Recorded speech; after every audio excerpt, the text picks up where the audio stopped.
Do you remember Grandma's Crazy Quilts? Yes, we're talking about Crazy Quilts today.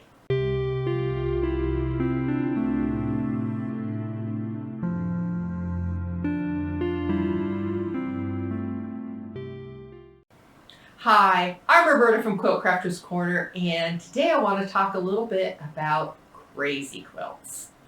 Now, for those of you that don't know, it's bits of scraps of velvet, lace, taffeta. It could be upholstery fabric.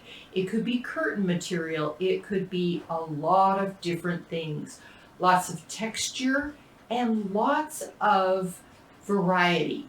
Different looks, different things.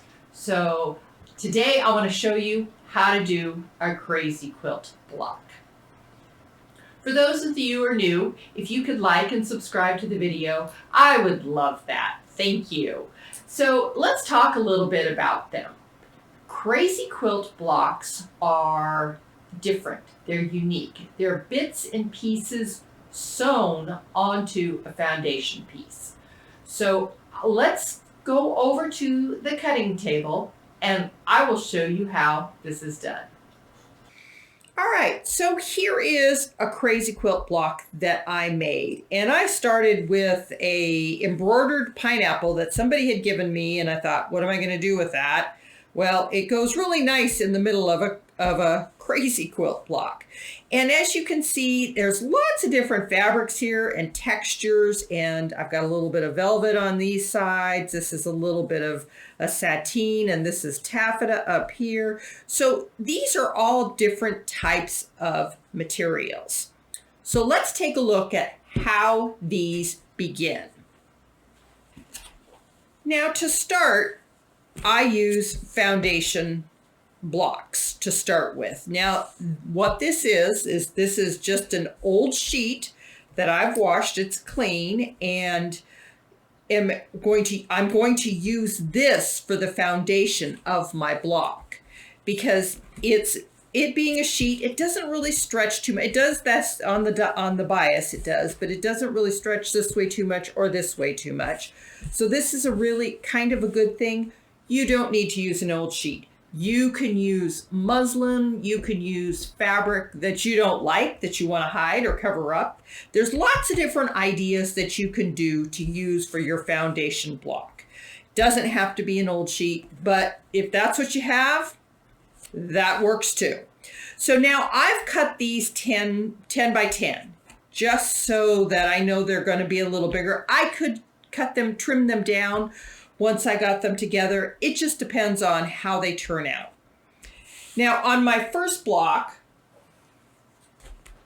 I started with embroidered pineapple. Like I said, somebody had given it to me. It was on something that I had, so I used it. Here's another one. I could cut this out and I could use that somewhere in a Crazy Quilt block. I might have to take the hem out in order to get a little bit bigger piece on that. I have a couple of other ideas. Here's a butterfly that I could use, or just, I'd have to be careful though, because you can see it, the foundation shows underneath. So anything that you have see-through, like especially this, make sure you have a matching color underneath. So I could actually fold under part of this fabric just so that it looks like that. So the foundation piece doesn't come through. So it's something to remember if you're going to be using embroidered pieces. There's lots of other ideas I have here. See, there's this, I could cut this out and I could use that somewhere in the block. It just depends on what I'm gonna do, what the look I'm after. So starting there, what you do is I try not to make this symmetrical, and I used this silk fabric and it kind of stretched a little funny on me. So I think that's why I didn't have real good luck with my stitching here on my edge. So I finished off my edges in certain places with a decorative stitch off of my machine. So let's start with our center block. Now I could use This is a little big, but this would work too. And then you could start building off of this. I would trim this down a little bit closer to the stitching and then just build off of this. This is another idea that I could do. This one's already got batting in it, so I'm not going to do that with this. And here is one more that I could start with in the center, but it just depends on what you're looking for. Now let's start talking about fabric. I have this lovely box of fabric, and this is all upholstery material, drapery material, velvet. I've got all kinds of pieces of different types of fabric, and most of them are heavier, and they're more for, you know, landscape quilts or for crazy quilts for this use. But there's many different textures and many different colors. So let's start. I'm going to start with this little red piece as my center. And it doesn't have to be centered. It could be that way. In fact, the more different element that you have to it, the less symmetrical, the better. It gives the block a little bit more character. And you just want to start adding bits and pieces of fabric, scraps of fabric that fit around the edge. Now, I could use this big bold green next to that, or I could use this green. And the other thing is use bigger pieces. Try not to go too small, because the fabric is because it's a little heavier, it's harder to cut them small, and it looks chunky if you cut them small. So actually, if in actuality you want to go bigger. So what I would do is I would cut a strip probably around 2.5, maybe even 3, and then start working with it that way.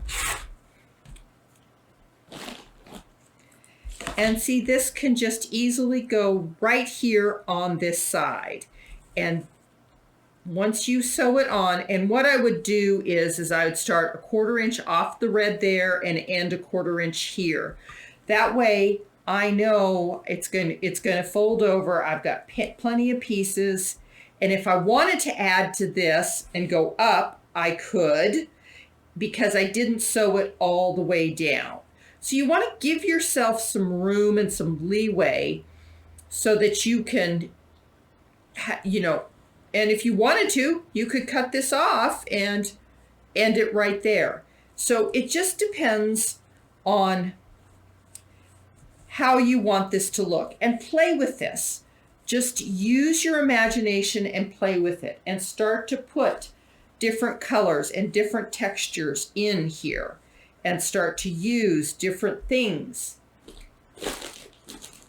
Let's see, what else do I have here? Well, let's go.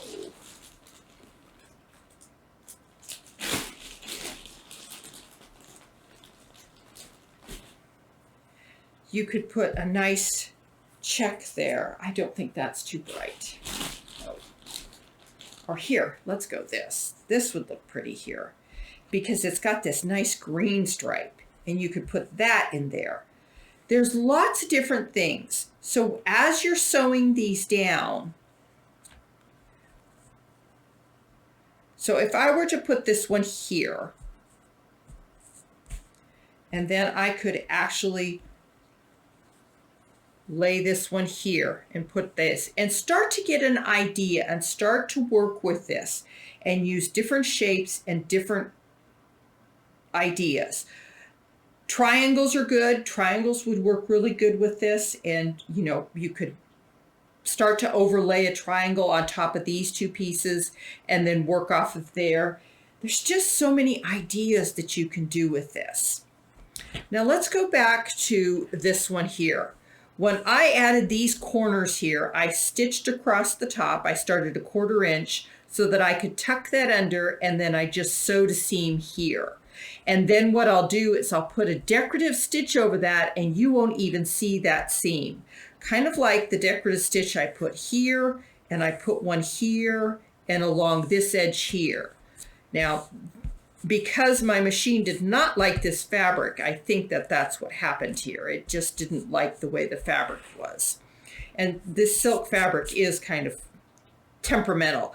When you do the decorative stitch, use a heavier needle, use a bigger needle, use a jeans type of needle, something that's going to be able to go through this thicker fabric. That could be part of the problem. I have a thick fabric and a thin fabric here, and it just didn't like it. So that's something to remember when you do these. Now, these blocks are really easy to do, and there really are no rules. So you can do a lot of different things with them.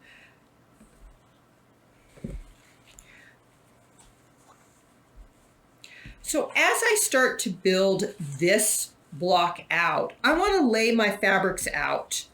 I want to get ideas of how I want this to look. And see, some of these fabrics are reversible, and it doesn't really matter which side you use. They could be either way. But you do want to get some different textures and some different look in there.